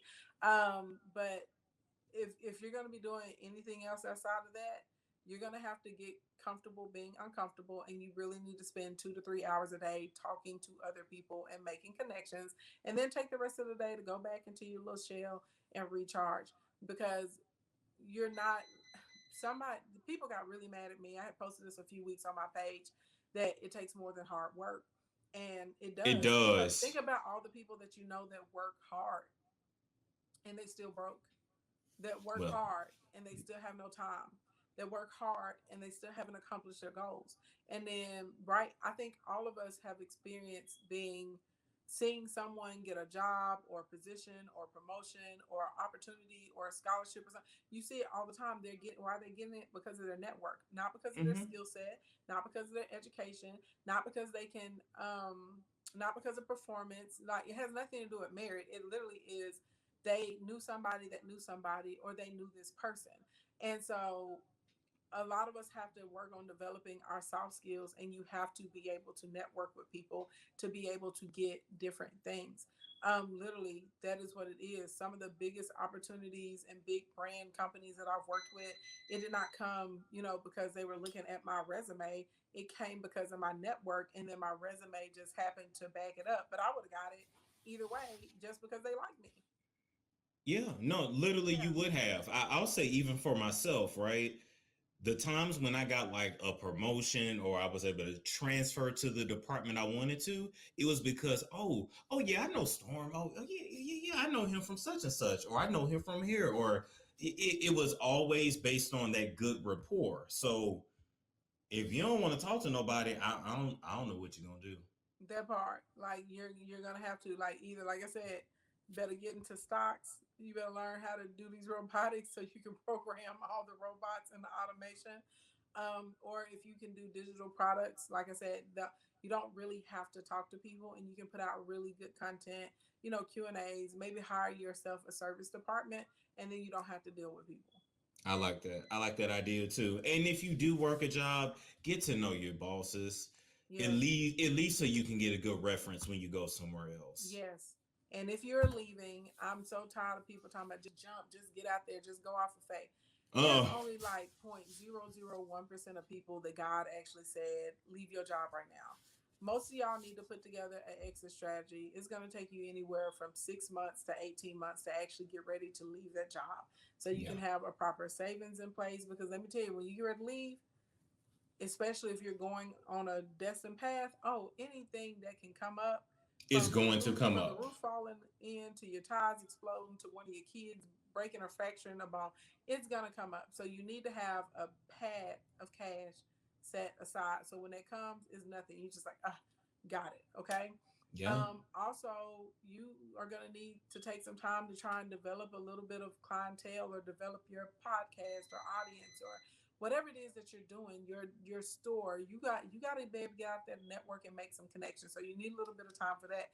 Also, take advantage of your health insurance, because when you are an entrepreneur, your health insurance independently is very expensive. Okay, so you need to get everything fixed and everything done While you can. before you get up out of there. Yeah. Yes.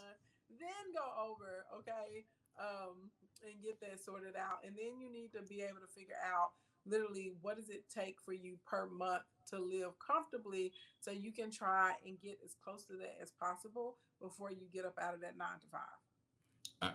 Look, I'm telling you, she giving y'all the tea for real, because let me tell you what I did. I mean, I worked at a job where I barely made it, but they took like 20% of your pay for a pension. So literally, I just let the pension build up, and I drew it down. I worked at the post office for a season, saved all that money, and took a year off and just figured it out. Yeah. But so you know what? I guess I did plan that. I thought I just kind of jumped, but actually, you planned it. You planned the time before you did it out. Yeah. I guess I did. But then I came to Atlanta with $600 in my pocket. So don't do that. Don't do that. Don't do that part. So, okay, life after COVID is definitely different than how it was pre-COVID. So a lot of the jobs that people could have had are gone, and they're replaced by robots. And so, of course, we're mostly affected by that as Black people. What advice would you give to the Black person that's like, a retail worker or just something that can be easily replaced, like what would you tell them? Because it's rough out here. First thing first, if you can do a skills assessment, I have, if y'all follow me on Instagram, I mean, follow me on YouTube too, but the gram is where I be at. I'll be on YouTube like in the next 30 days. I'll be over here. Oh, yeah. But go down. I have a free course. It's called Biz Boom. It's like a $2,500 course. And I turned it into an email course for free. And what it does, it helps you assess your skills and some of your gifts. It's 10 days. It's real quick to get through. That's the first thing I would tell you to do is like really assess and figure out what you like to do. Then once we get there, then I want you to look at what do you already have access to make this thing happen. Do you have a network? Do you have a computer? Do you have software? Maybe you got, something you can use as inventory or tool or something. Do you have a pre-sale? But go through that and figure out like, what do I already have to put this thing together? Then once you do that, literally start actively like every day. I'm out here every day. I'm networking every day. I'm collaborating every day.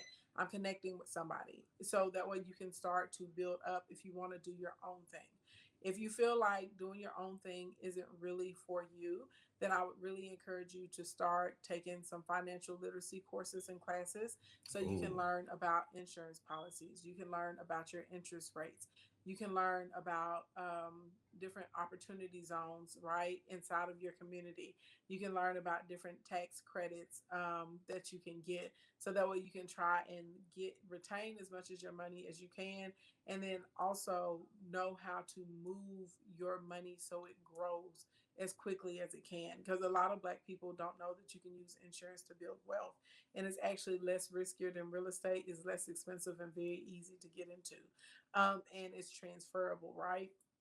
And there are policies with living benefits. So you can tap into the policy and have your own private equity line. So literally you don't have to go to a bank and let them approve you or deny you. You can borrow money against your policy, right? And you can turn around out here and say, oh, I need $50,000 because I want to open up a business and I need inventory in a building. You can go into your policy and get that and use it and grow your money. Oh, I want to buy a new car. You can buy the car through your policy and then pay yourself back. All sorts of different types of things like this. So if you can learn more about finances, like just what to do with your money, that will be a big help. So at least if you are going to continue, retailing, Right. They'll be like, dang, she worked retail all her life. I don't understand how this woman is worth, $1 million or $2 million at the age of 45. Well, because she knew what to do with her retail coins, right? Exactly. Also, look and see, a lot of people don't understand the value in their skill sets.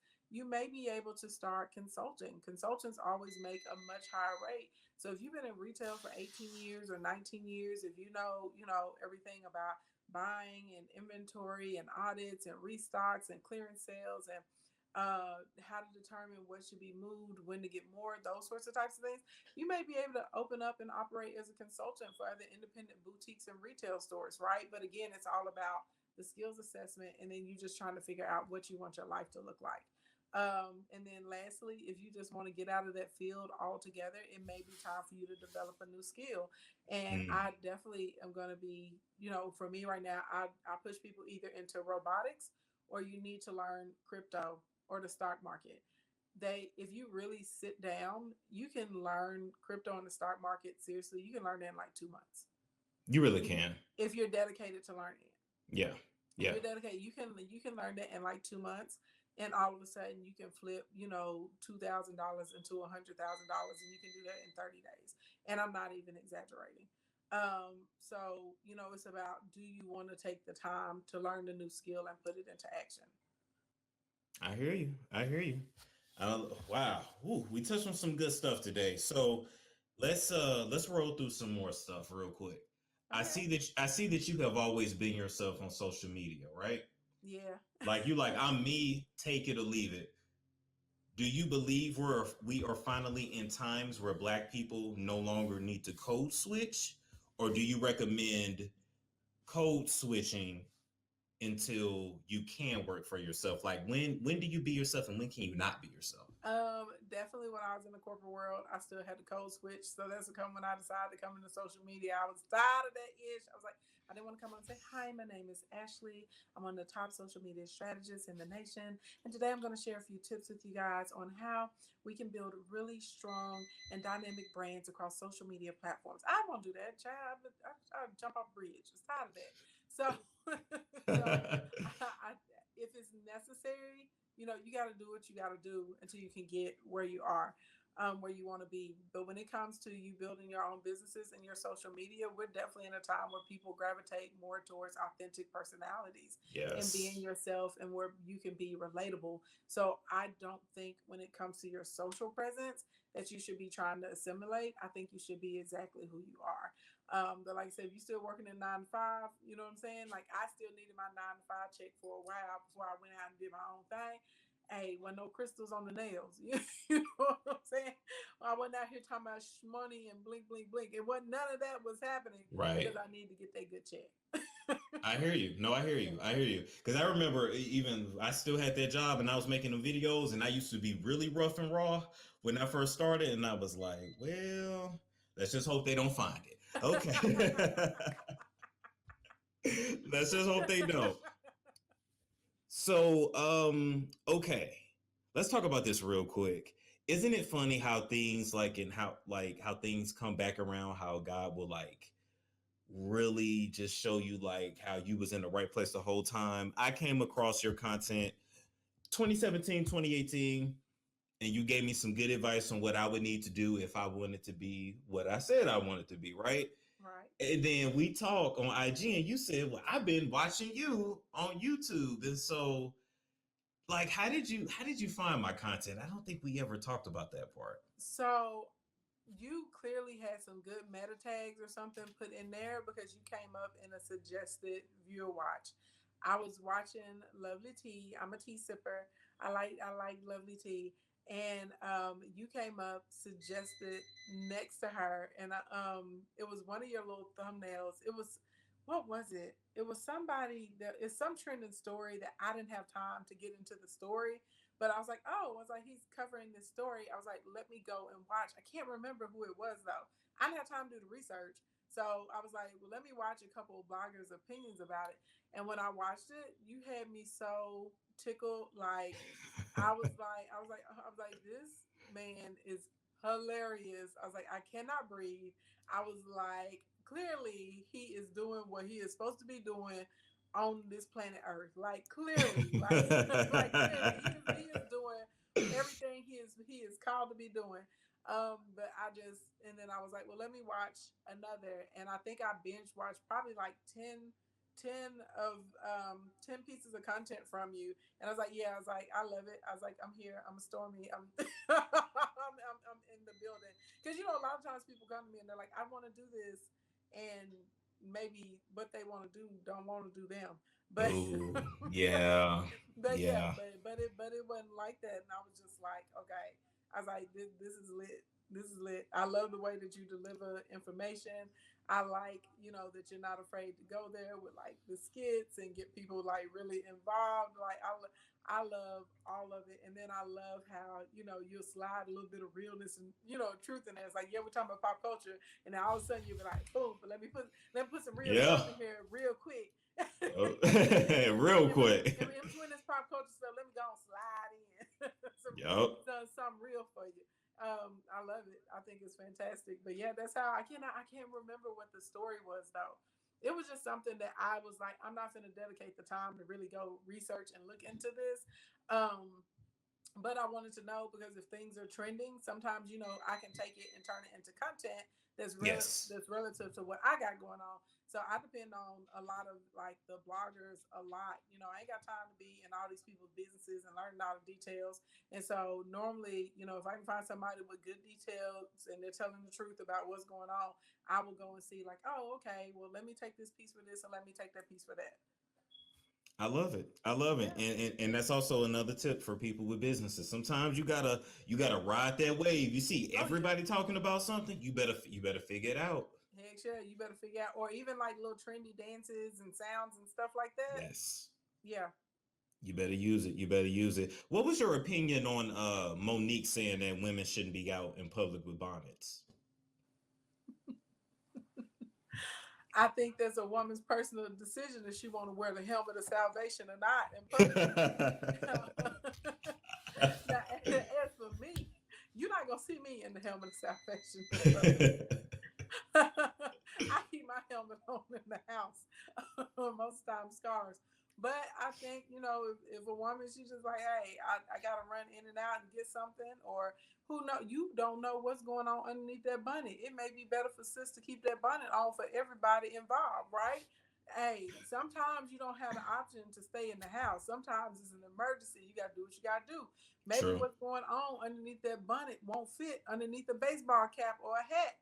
Maybe she don't have an inexplicable head wrap, to wrap it up in. Maybe it ain't enough to make a pineapple or a puff. You don't never know what's going on with what somebody do. So, maybe she got a head full of rollers, you know what I'm saying? And she trying to make sure that roller set popping before she got to get out tonight. And she didn't want to be out there like that. Hey, sister's like, I got to put this good bonnet on and make it happen. Sometimes you have to. You right. Or maybe she was just running late, and it's like, you know what? Nah, I'm finna go. Like I gotta hit the road. Right. So I mean, for me, like I said, I'm not gonna have mine out on in public, but I don't judge women either when they have them on in public. You never know what is going on. Now I will say you have the Instacoin Academy. Yeah. All right. Where you teach people how to monetize their social media, and you go like step by step. But I'm not gonna spoil it because y'all need to go and buy it and become a member of the academy, right? A boss bay. You need to become a boss bay. You need to be a boss bay. That's right. So I'm in the academy right now. So y'all know I'm gonna, I'm gonna make my videos where I tell y'all the real and how it's been. And no, but it's been a lovely experience. I will say this: I love how you make everybody start off with the mindset. You can't do nothing without the mind. Yeah. And so for people that are kind of like, I don't know if I should become a boss bay or not, what would you tell them for those ones that are skeptical of Instacoin Academy? Pull up on me. I try and give free content at least a few times a week, and that's business related. We do some personal development too, so personal and professional. And I have all kinds of like lower tier products and courses and programs. Like I literally have products that are like $7. You know what I'm saying? She does, literally. Come and get something and apply it. And if you can understand what I'm saying and if you get value out of it, then you'll know it's good for you to be an Instacoin. I have more receipts than anybody in these social media streets. We are the number one social media program, number one profitable page program. We got over 700 six-figure earners right now. And when you'll see receipts all in the group. You see receipts all over the page. You'll see me posting receipts all the time, and I tag the people. You'll hear my clients in videos. My clients will tell you on their own, like in their live and stuff. They'll be like, yeah, they're like, I flew with KingAshleyAnn, like she the best, Yeah. So just like, you ain't got to take my word for it. It's out there. I have documented proof. Okay. And I always tell people this: you got to do what's right for you. If you feel down in your shana that I am the girl for you, come forward with me. If you out here, you like, I don't really know yet. I'm not offended, boo. Take some time to get to know me. And when you ready, you know what I'm saying? I'll be here. Okay. The boss base will be here. We'll welcome you in. If you out here and you just, want to be a hater, then that's your business. All right. You just watch us all collect money bags. That's what you can do. But literally, that would be my advice. And that's just not for my program. That's for anybody's program. And y'all be leery of anybody that's really trying to press you to buy, like immediately. If somebody is out here like, you're going to be destitute and poor if you don't buy from me. You need to go max out your credit cards. I need you to go, rob your mama or something. If somebody is like pressing you, especially more specifically, let me see if they're in my business arena, if they're supposed to be a strategist, if they're supposed to be a business builder, if they're supposed to be moneyed and papered up. Let me tell y'all this: people with money, we understand we create money like this. So yeah, do we want to collect on our invoices that are outstanding? Yes, but we're not going to be pressing you like that. Because we got plenty of other money coming in. We don't care. And so you should be leery of that. If someone's like, oh, I'm going to show you how to make $10,000 a day or how to get to a 7-figure year or whatever, but they're like pressing you to buy. Nah, dog, there's a red flag. I will tell you that I may not be the coach for you, but I can definitely tell you that ain't the coach for you.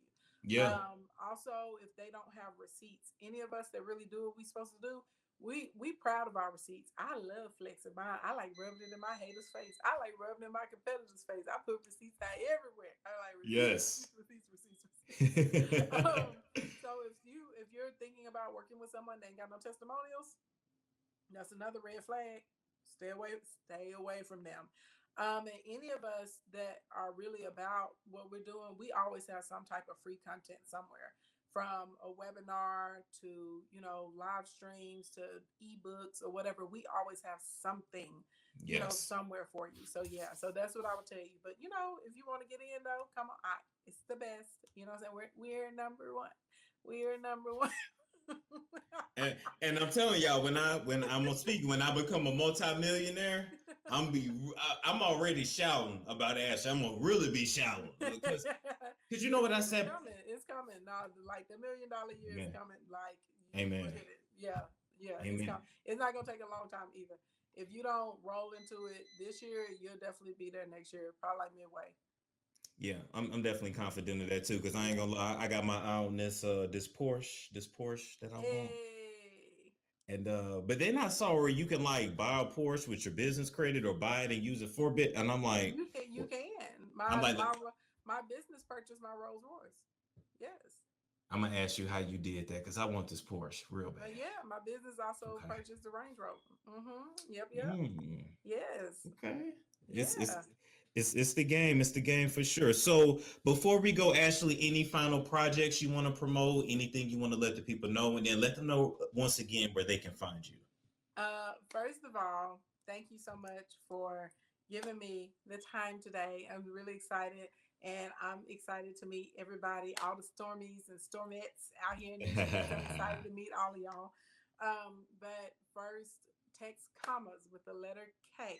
Okay, commas. KOMMAS. Okay, text me at 501. I'm an Arkansan. That's why my area code is 501. Okay. Yes. 501 285 8966. And that's how you get your free marketing plan. Now, if you're outside of Canada or the United States, when you follow me on Instagram at KingAshleyAnn, when you click the link in my bio, you will see a button to join the Royal Court. I will send you the free marketing plan. I just got to email it to you if you're outside of the United States. Okay. Okay. Next thing, definitely, you know what I'm gonna do? I don't never do this. What you gonna do? What we doing? I don't know why I feel like I'm supposed to do this. I literally never do this. Okay. Email supportca@ashleyann'sevents.com. And I want you to put in the subject line 7 steps. Okay. This is a masterclass that I give that costs like $1,297. Ooh. I'm going to let your audience, those that want to watch it, I'm going to let them watch it for the free $99. It outlines 100% step by step, like my actual system that I use to make millions of dollars on social media. I've never done this before. Hey, the spirit called you to do it. I don't know who's supposed to watch this. I don't know who needs this information. Email me supportca@ashleyann'sevents.com. Okay. Subject line 7 steps. I'm going to get you a link to watch it. I will give you, we'll say a 24 or 48 hour window to watch it in. That's what we'll do. I like that. That's what we'll do. For those of you who are really interested in learning social media and being able to create sales and profits on your pages, that's how we'll get that done. And then for any of you guys that want to come into Instacoin and be a boss babe with me and Storm, I got like a little special hookup for y'all. You know what I'm saying? Like we marked it way down. So I'm sure Storm will drop a link or something, but it's literally for, you know what I'm saying, just for Storm's people, okay? Because I Yes. love Storm and Storm love y'all. So by default, that means I love y'all too, okay? So I'm Boom. giving y'all the big cousin hookup so you can get it just like that. Just like that. Let me say, this has been a very good conversation, and I'm so glad you came. We laughed, we dropped some jewels. We you know, Ashley understood the assignment, and she brought it tonight, and I'm not mad at all. Thank you Oh my so much. God. I'm so happy to be here, and it's always a pleasure to speak with you. And I love, you know, the direction that you moved into this year with the channel, where like, yeah, you're still bringing the heat, you know, and all of the fun that people want to see. But I also love to see you cover like more serious topics, get Yeah. into religious and spirituality. I love to see, you know, you being able to open people's minds or expose them to different things. I love how you're talking more like on the side as far as building our community and stuff. So I like, you know what I mean? It's like everybody's coming in for the pop culture stuff, and then they get here and they're like, oh my God, look at all this other stuff. And I even have been noticing how you've been highlighting other businesses. So I think it's amazing. I love it. I I love it. love I it. love where it's going, and it's a good balance. So it's always exciting to see somebody grow. Absolutely. And I live by the word, you know, one day at a time. And I just put one foot in front of the other. And I look up and be like, wow, I've made a lot of progress. It's Storm Show. Ay, it's Storm Show.